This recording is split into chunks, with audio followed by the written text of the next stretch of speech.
Las piedras muerden. No sé quién ha escuchado esa frase. Las piedras muerden.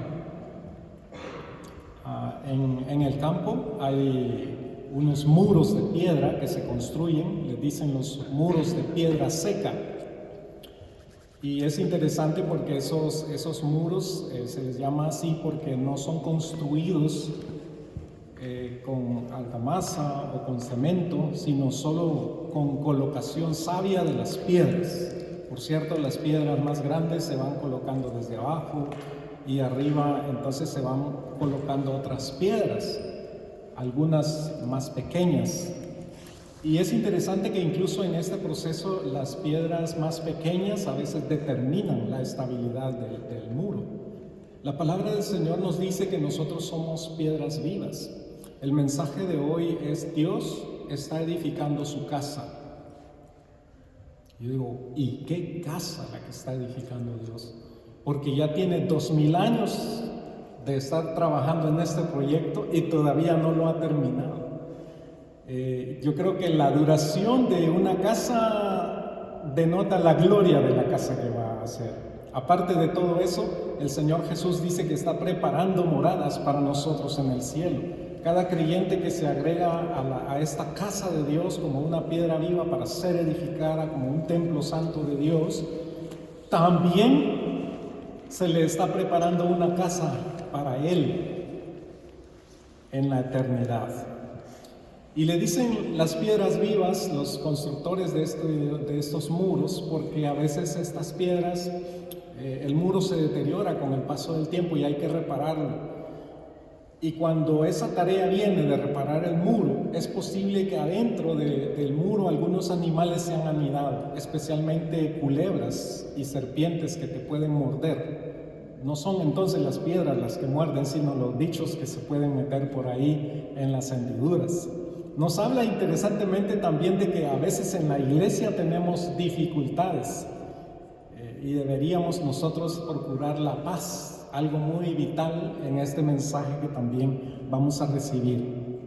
Hemos leído el texto en Zacarías capítulo 6, a partir del verso 9, y debo decir que esta palabra que Zacarías la recibe después de la noche en que él ha visto las 8 visiones, el día 24 del mes 11 del segundo año del rey Darío. Y este pasaje o estas 8 visiones las encontramos desde el capítulo 1 hasta este capítulo 6.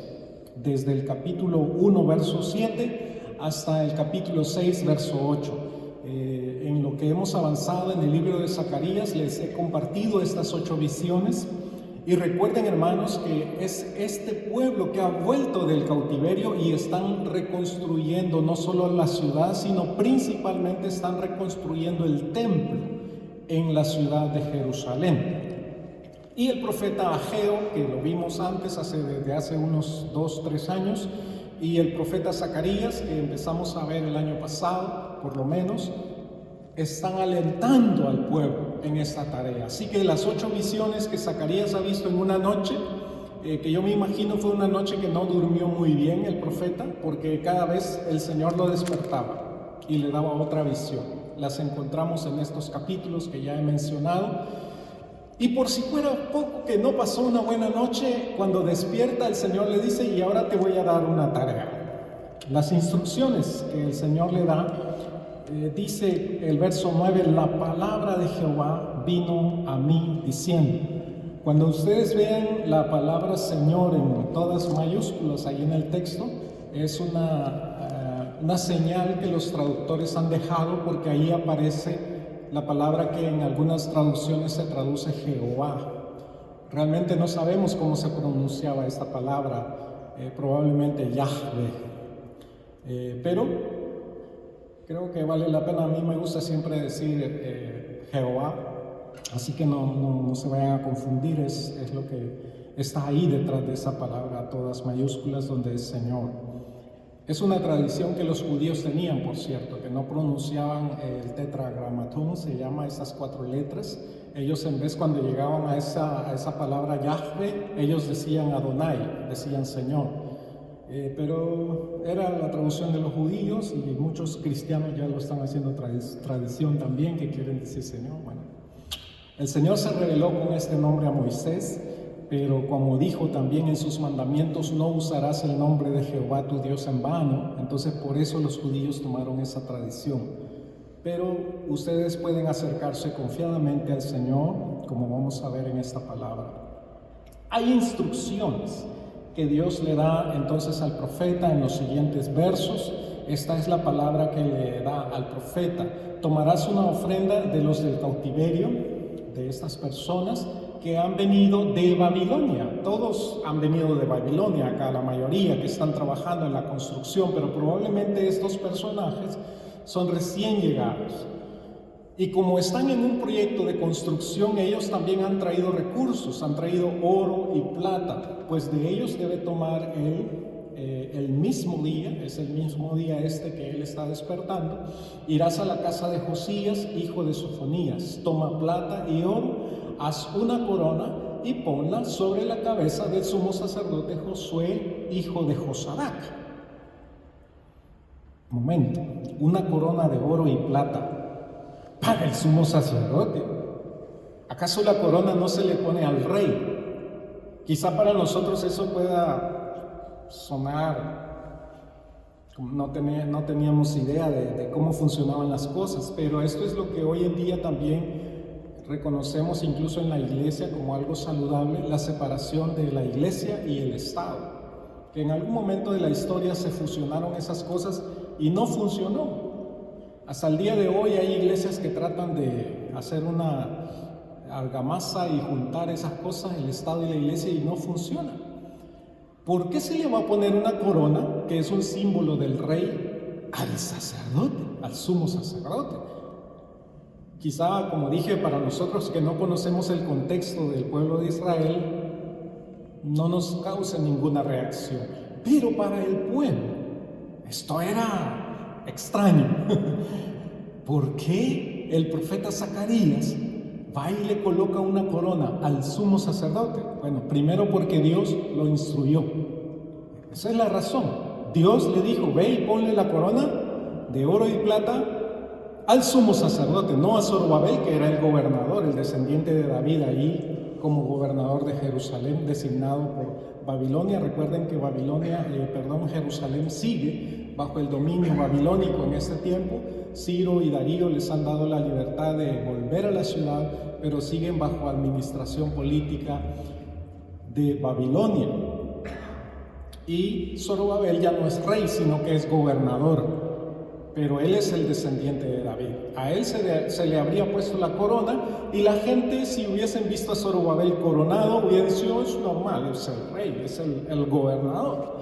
Pero el caso de que se lo pongan al sumo sacerdote es muy extraño. Y yo quiero decirles con esto, hermanos, que a veces Dios nos pide cosas extrañas a nosotros. A veces nos pide hacer cosas que no están dentro de nuestros planes, dentro de nuestras ideas y paradigmas. A veces nosotros nos acostumbramos a ciertas cosas y queremos hacer las cosas igual siempre. Y de pronto Dios nos dice: lo vamos a hacer diferente. Un ejemplo muy fuerte en la Biblia es Josué, cuando va a invadir la ciudad de Jericó. Él, cuando envía a los espías, que es cuando se conoce a Rahab, y ahí viene la historia de Rahab, que aparece incluso en Hebreos 11 como una mujer de fe, como uno de esos ejemplos de personajes que tuvieron fe. Rahab era una mujer de esa ciudad de Jericó y recibió a los espías de Israel que iban a entrar a tomar la tierra. ¿Por qué envía espías Josué? Porque él estaba haciendo un plan, y él tenía un plan. Pero cuando Dios se encuentra con Josué, me imagino que le habrá dicho: gracias por tu plan, pero lo vamos a hacer así. Ustedes van a rodear la ciudad de Jericó por 7 días consecutivos, y el 7º día la van a rodear 7 veces, y los sacerdotes van a tocar las trompetas y entonces va a caer la muralla. Era todo menos una estrategia lógica, ¿no es cierto? A veces Dios rompe nuestra lógica y hermanos debemos estar dispuestos a eso. Un testimonio quizá personal, mi primer ciclo de trabajo acá en Alemania duró 6 años y tampoco yo había planificado eso, pero Dios me dijo, al 7º te vas y descansas, y me regresé con mi familia a Guatemala. Supuestamente por 1 año, me quedé 2 años allá. Y después, el Señor me había dicho, y después yo te voy a mostrar a dónde. Quizá me quede en Guatemala, quizá me vaya a El Salvador, pensaba yo, ¿no? Uno siempre haciendo ideas y teniendo planes, quizás para otro país. Bueno, Alemania también estaba ahí, por supuesto, entre las opciones. 2 años después el Señor nos trae de regreso a Alemania, en el 2019. Pero a mí hace 1 año me pasó algo bien interesante. Empecé a pensar, Señor, ya pasé otros 6 años aquí en Alemania. ¿A dónde quieres que me vaya a descansar? Pensando, no, si ya pasó una vez, ¿por qué no otra vez? Y eso no, disculpen que yo no lo mencioné en ningún momento, ¿no? Pero ni siquiera al liderazgo de esta iglesia se lo dije, pero yo estaba dispuesto a salir de aquí hace más o menos 1 año. Si el Señor me decía, vete. Y no pasó, bien, aquí estoy todavía. Porque Dios, hermanos amados, no hace las cosas como nosotros pensamos que deben ser hechas. Por eso debemos estar atentos a escuchar las instrucciones de Dios, a escuchar las instrucciones del Señor en todo tiempo. Él es el Rey, Él es el Señor de señores, y si el Señor le dice a Zacarías, la corona se la vas a poner al sumo sacerdote, Zacarías no va, Señor, pero es que el sumo sacerdote, ¿cómo así? Otro ejemplo en la palabra muy interesante es el de Jacob, que el Señor había establecido y había dicho, a Jacob amé y a Esaú aborrecí. Eso es muy duro de decirlo, ¿no? Pero Esaú era el primogénito, era el mayor, e Isaac siempre pensó, este era el que va a heredar la bendición.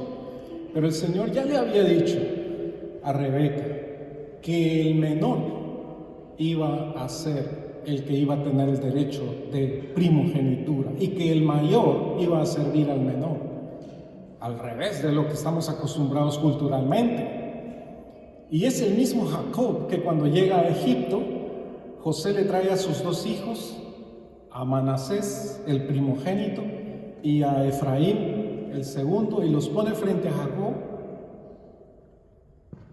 ¿No?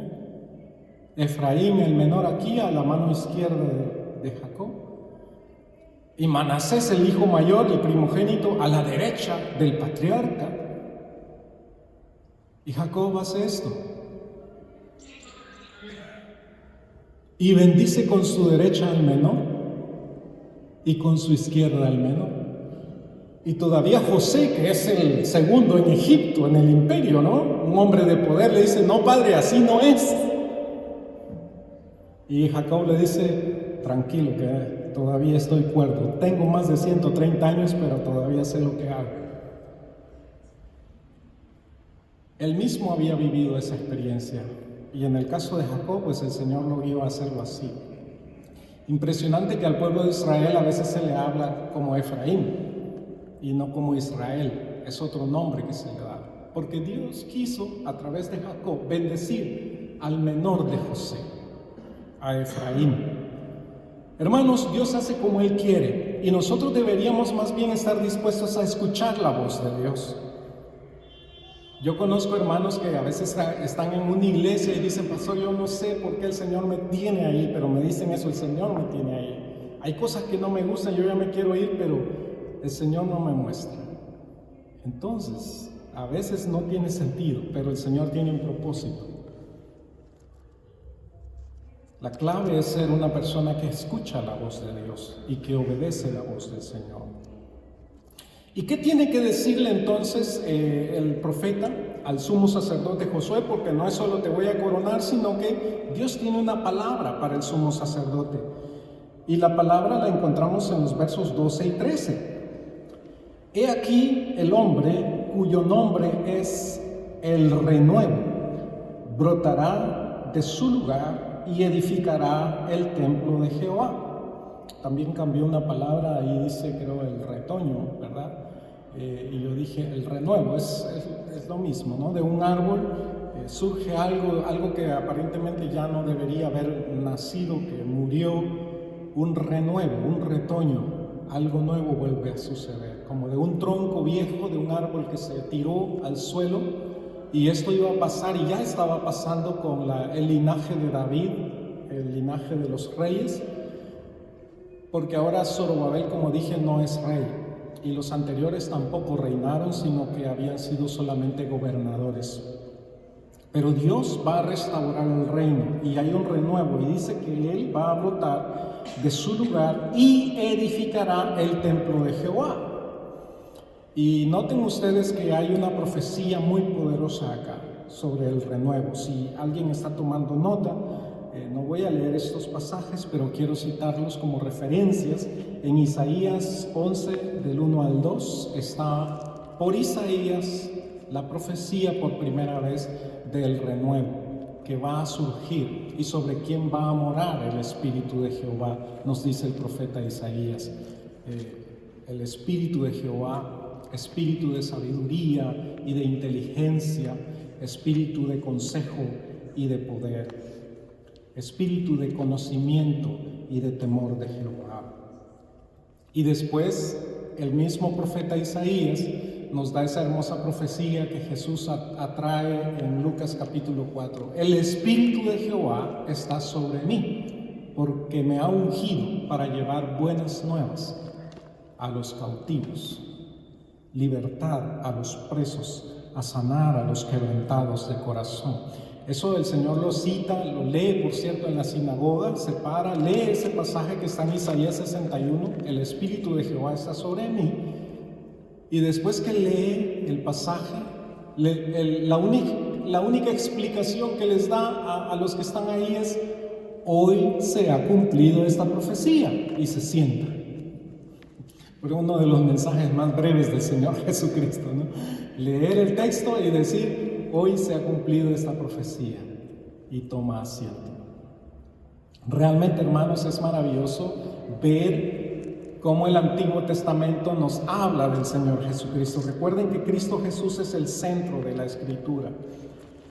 La misma profecía está en Jeremías 23:5, también un poco y casi contemporáneo a Zacarías, pero Jeremías es el que escribe y profetiza antes del cautiverio, unos 80 años antes de Zacarías. En Jeremías 23:5. ¿Cómo se vuelve esto una realidad en nuestro tiempo, en el Nuevo Testamento? Porque aquí dice la palabra que Él edificará el templo de Jehová. No está hablando ahora de este templo físico que se está construyendo, que es importante, que es un proyecto valioso, sino que está hablando de algo más grande. El Señor le dice al apóstol Pedro en Mateo 16:18: sobre esta roca edificaré mi iglesia, y las puertas del Hades no prevalecerán en contra de ella. Sobre esta roca edificaré mi iglesia. Y no es casualidad que el mismo apóstol Pedro nos deje esta palabra tan maravillosa en 1 de Pedro 1, a partir del verso 4.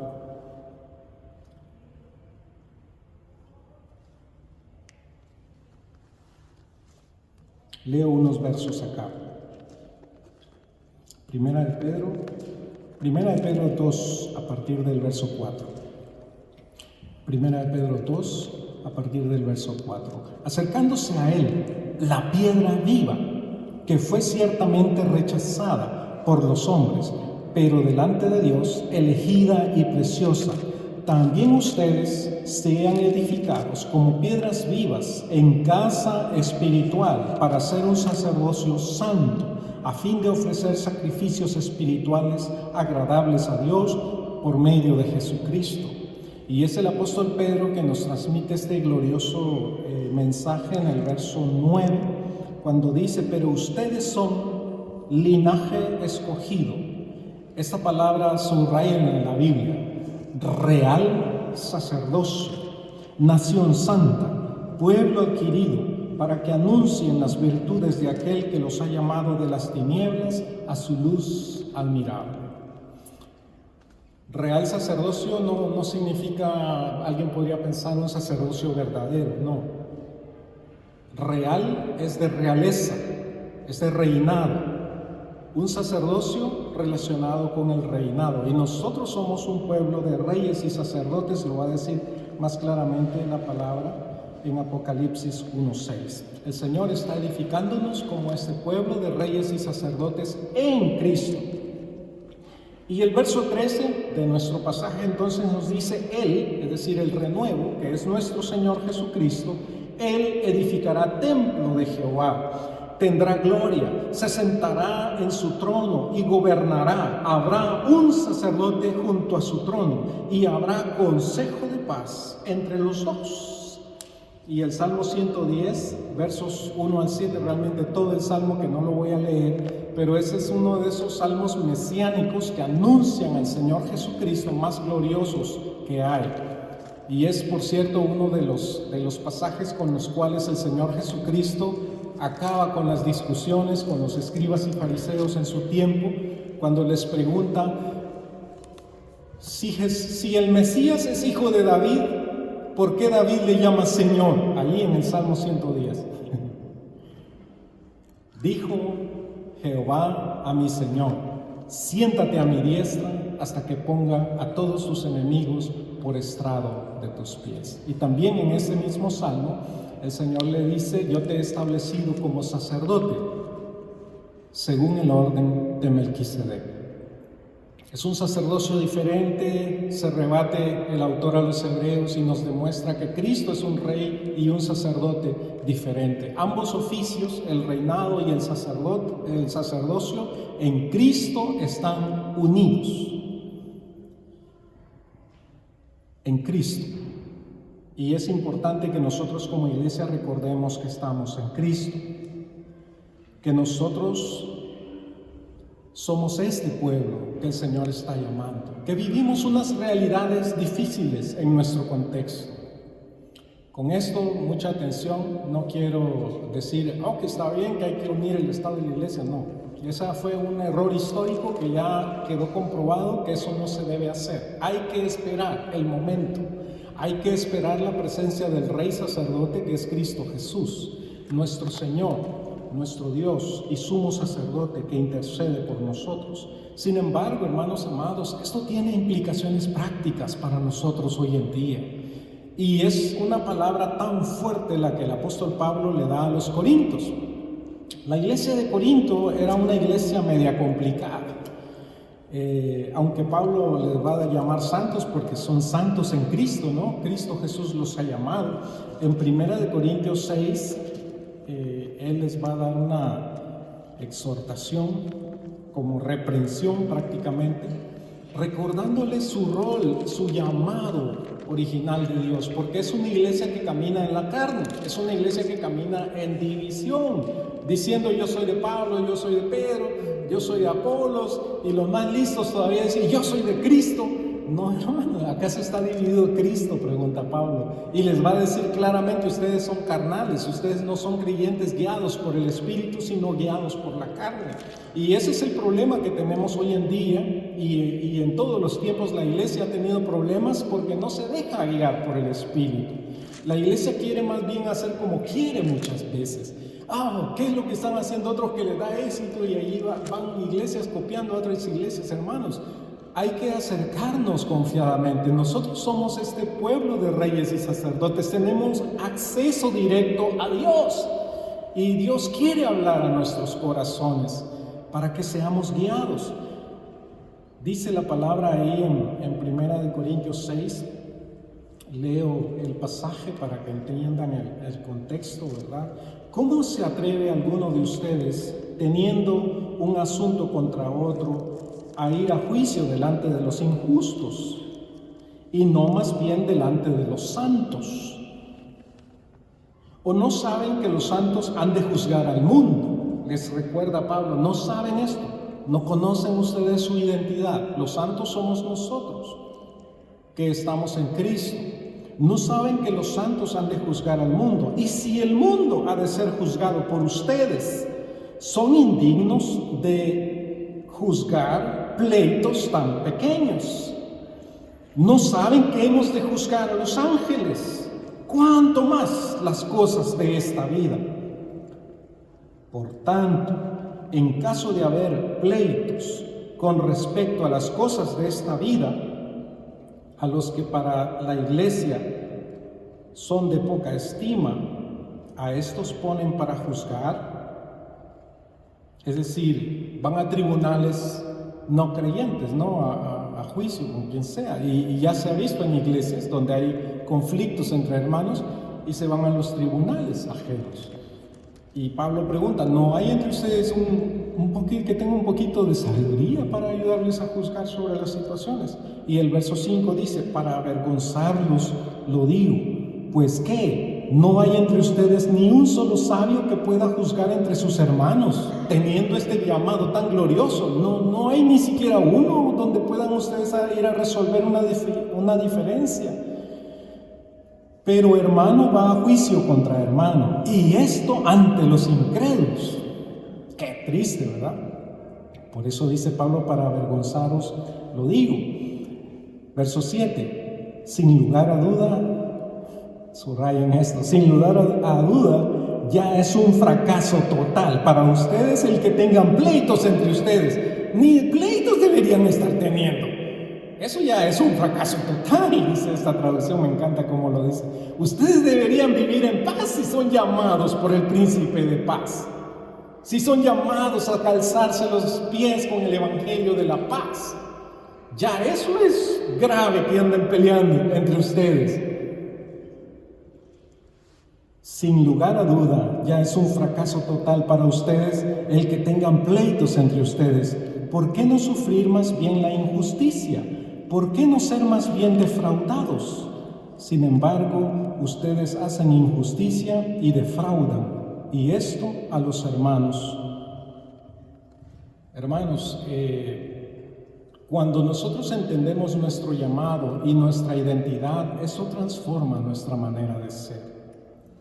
Transforma nuestra manera de juzgar las cosas que nos rodean en este mundo. Nosotros deberíamos ser también pacificadores, como escuché que alguien oró. Si Dios nos llamó a la paz en Cristo Jesús, deberíamos entender la dimensión de lo que eso es. Ya no estamos en enemistad con Dios, porque Cristo Jesús hizo justicia.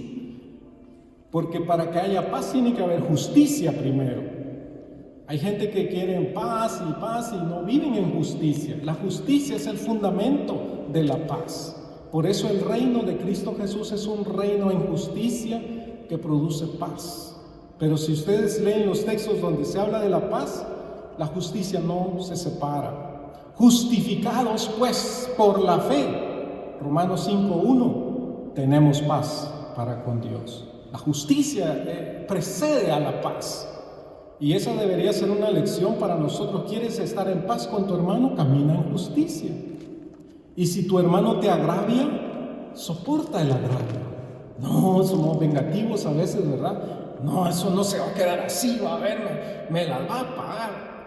Estamos viviendo en la carne, en los impulsos de la carne. No, hermanos amados, estas cosas no deben ser así.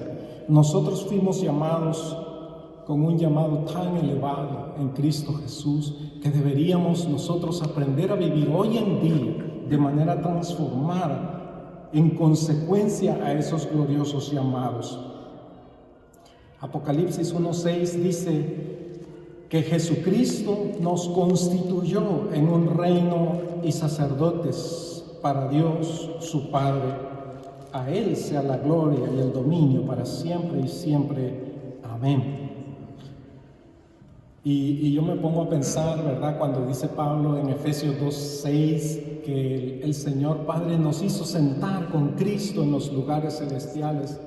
Por algo nos hizo sentar el Señor con Cristo en los lugares celestiales.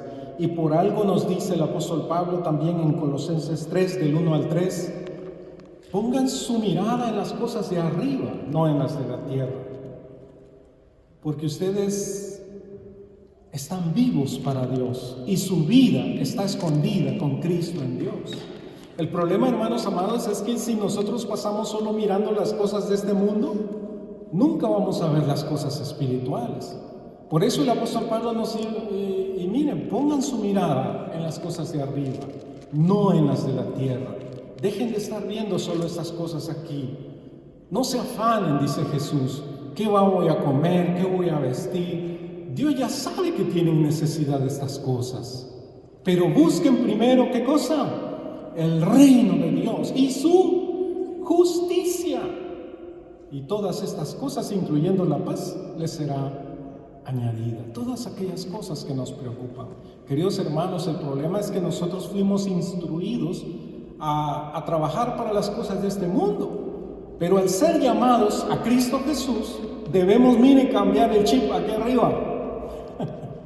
Por eso va a decir Pablo, ¿verdad? Al final casi de su carta en Romanos 12, transfórmense por medio de la renovación de su entendimiento y ya no se adapten a este mundo, ya salgan de ese molde al que fueron moldeados en este mundo. Comiencen a renovarse mentalmente, comiencen a renovar su pensamiento con la verdad del Señor, con la palabra del Señor que nos santifica, que nos muestra la grandeza de nuestro Dios. Y cuando tú conoces la grandeza de tu Dios, dices, oye, y yo soy su hijo. ¡Wow! ¡Qué maravilloso! Porque cuando conoces a tu Padre Dios, a tu Padre Celestial, entonces empiezas a ver las cosas con otra perspectiva, como hijo de Dios, como uno que el Padre, por gracia y misericordia y bondad, por la fe que depositaste en Cristo, uno que el Padre hizo sentar en los lugares celestiales en Cristo. Recuerdo cuando era pastor de jóvenes, preparé un mensaje para los muchachos que sin duda tuve que tocar, por supuesto, Efesios 2:6, pero el título del mensaje era Camina viendo hacia abajo. No, diría alguien humanamente hablando, camina erguido. Y el título era, y adolescente, le podía hacer daño a los adolescentes si no me prestaron atención, camina viendo hacia abajo, desde donde estás sentado con Cristo en los lugares celestiales. Si no entiendes eso, si no entiendes el llamado de Hijo de Dios, que el apóstol Pablo va a decir, ¡wow! ¡Qué grande amor nos ha dado el Padre! ¡Que seamos llamados hijos de Dios! Hermanos, eso es glorioso. Si tú conoces al Dios que gobierna, al Dios soberano, que está sobre cualquier esfuerzo e intento humano en este mundo. No, hermano, el mundo no está fuera de control, pero Dios a veces nos permite que suframos cosas en este mundo para que un día se glorifique el que sí tiene el control, el renuevo que va a venir un día a reinar. Me impresiona cuando dice que Jesús va a venir a reinar con vara de hierro, porque a la gente humanista eso le parece un escándalo. ¿Cómo vas a gobernar con vara de hierro? Es que miren, hermanos, es que nosotros los seres humanos somos muy tercos. Esa es la mera verdad. No nos gusta obedecer. Incluso a los hijos de Dios nos cuesta andar en obediencia. Y a veces hay que padecer un poco para aprender obediencia. Hasta Cristo Jesús dice que por lo que padeció, aprendió obediencia. Imagínense, el Verbo encarnado tuvo que aprender obediencia. Necesitamos aprender a obedecer, hermanos. Y no crea que va a ser una tarea fácil para el Rey de Reyes y Señor de Señores. En las descripciones de esos tiempos, cuando Él reine, se dice que es la nación que no venga a la iglesia. No sé si es así, ¿verdad? Pero la nación que no le rinda adoración, le va a quitar la lluvia, dice. Y cuando aguanten hambre unos años, van a venir a adorar, van a obedecer. Hermanos, de veras, se necesita. La verdad es que vivimos en tiempos rebeldes, más que nunca, creo yo. Incluso algunos que ya estamos algo viejos nos recordamos que cuando nuestro padre hablaba, nuestra madre instruía, era obediencia, ¿no? Hay que obedecer. Hoy en día dicen, ¿verdad?, que está poniéndose dura la cosa. Hermano, yo también soy padre de familia, así que los entiendo. No es fácil. La obediencia no es algo que caracteriza a nuestros pueblos, a nuestros individuos, a nuestra gente. Más bien cada quien quiere hacer como quiere, a su manera. Hasta yo, ¿verdad? Señor, yo me voy otra vez. Yo quiero. Yo quizá lo necesito. Hermanos, cuando me vaya no se preocupen que les voy a avisar con tiempo. Vale. No crean que, hermano, el otro domingo ya me... No, tampoco. Cuando Dios me diga, ya está, les voy a avisar con tiempo. O sea, hay que someterse hasta las leyes, hermanos. Tenemos leyes laborales, que una renuncia se pone con ciertos meses de anticipación. Así que no vayan a creer, este pastor, entonces, ¿en qué estamos, verdad? Pero hermanos, yo quiero ser una persona que obedece a Dios, no alguien que hace lo que quiere. Yo puedo querer una cosa, pero no se trata de eso, se trata de vivir en obediencia a Dios. Aquí tenemos a un joven, por cierto. Zacarías era un profeta joven. Y el Señor le da esta tarea: ve y corona al sumo sacerdote. Y también vas y le das esta palabra. Jeremías tuvo ese problema. Cuando el Señor le llamó, le dijo: Señor, yo soy joven. Y el Señor tuvo que convencerlo y le dice: no digas que eres joven, porque yo voy a estar contigo. Y a Zacarías el Señor le da estas palabras. Esa es la segunda vez que Dios habla con él. Apenas le ha dado un mensaje en tiempos de Ageo, el profeta anterior, que era un anciano.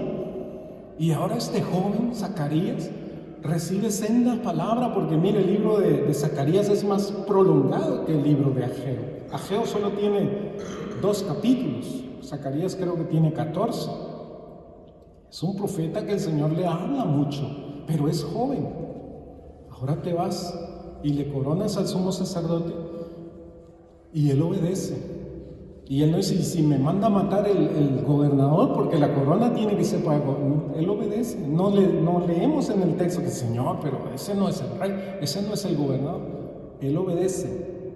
Y todavía agrega en los versos 14, y concluyo con esto: Heldai, Tobías, Jedaías y el hijo de Sofonías tendrán coronas para gracia, dice ese texto. Otra traducción, la leo mejor como la tengo acá. La corona, que en el original es un plural, como decir las coronas, la corona quedará guardada en el templo como testimonio para aquellos que ofrendaron el oro y la plata, que son estos personajes que ya leímos. Hermanos, la corona sí es cierto que se la va a ir a poner el profeta al sumo sacerdote, pero no es una corona para que la use, sino que va a quedar como un testimonio, porque es una profecía de algo que va a venir después. Y también el profeta joven necesita ser confirmado, y la confirmación del joven profeta es la siguiente, en el último verso de nuestro texto: y los que están lejos, así como estos que recién han llegado, vendrán y reedificarán en el templo de Jehová. Los que están lejos vendrán y reedificarán en el templo de Jehová. Importante saber, hermanos, y tener en cuenta que la reedificación del templo acaba de empezar hace unos meses, del templo en Jerusalén, de lo cual está hablando Zacarías acá. Todavía está por verse terminar este proyecto, que va a durar bastante tiempo, pero el Señor va a proveer. Para los que son acuciosos y toman nota, en Esdras capítulo 5 versos 1 al 2 vemos este momento donde están empezando la construcción del templo y hay oposición férrea, pero hasta el capítulo 6, 8 al 12 vemos la conclusión e incluso la inauguración del templo unos 4 años después, porque la obra se completa. Van a venir de lejos, dice, y van a edificar el templo. Tanto el templo del tiempo de Zacarías fue reedificado, fue presentado, fue inaugurado, y eso es lo que encontramos en Esdras capítulo 6, verso 12, la inauguración de este templo que se reconstruyó.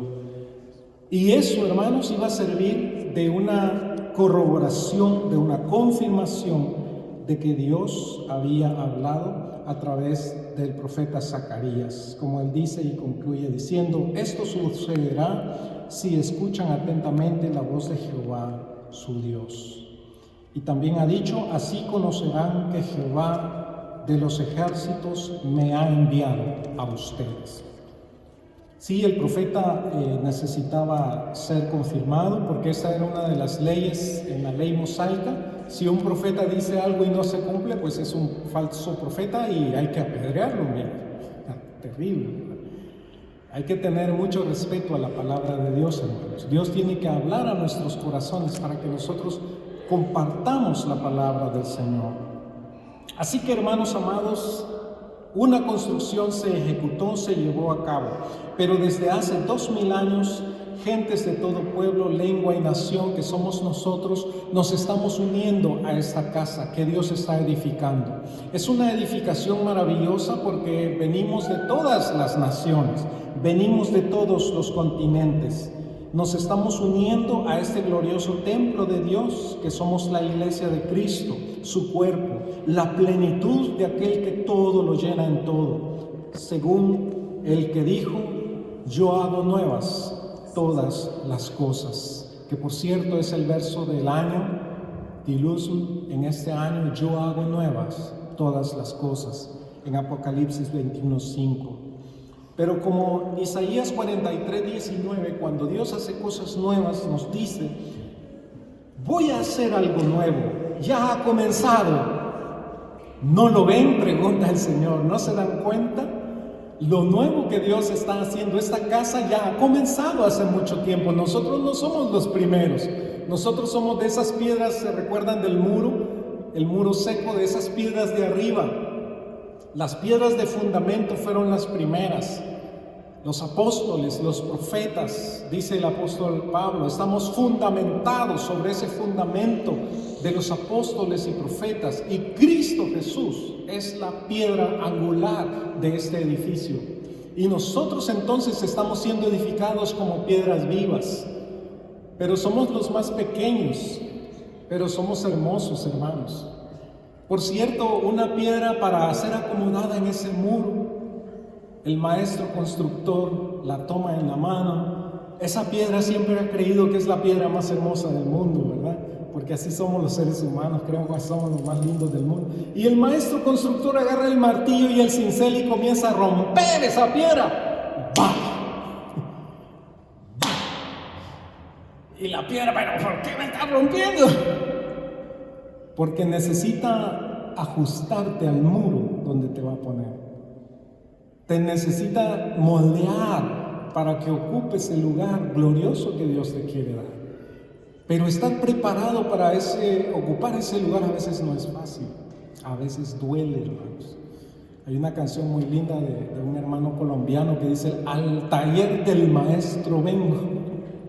Y él describe lo mismo, ¿no es cierto? Que no, pues el maestro empieza a dar por aquí, empieza a dar por allá, y cómo duele, ¿verdad?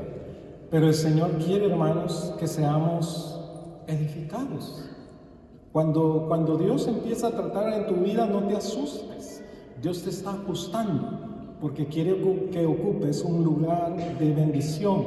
Lo que más me llama la atención es que de este muro de piedras, a veces las piedras más pequeñas determinan el éxito de toda la construcción.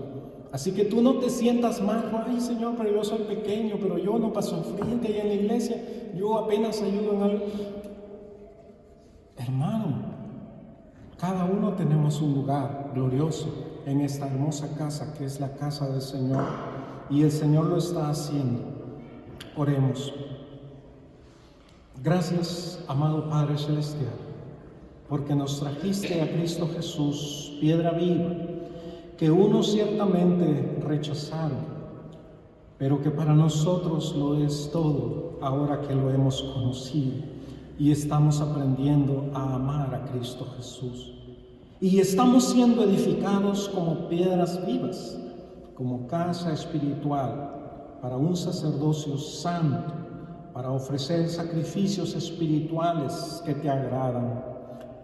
fruto de labios que confiesan tu nombre, que te damos gracias por lo que estás haciendo. A ti sea la alabanza, Señor, por medio de nuestro Señor Jesucristo, mediador entre Dios y los hombres. Amén.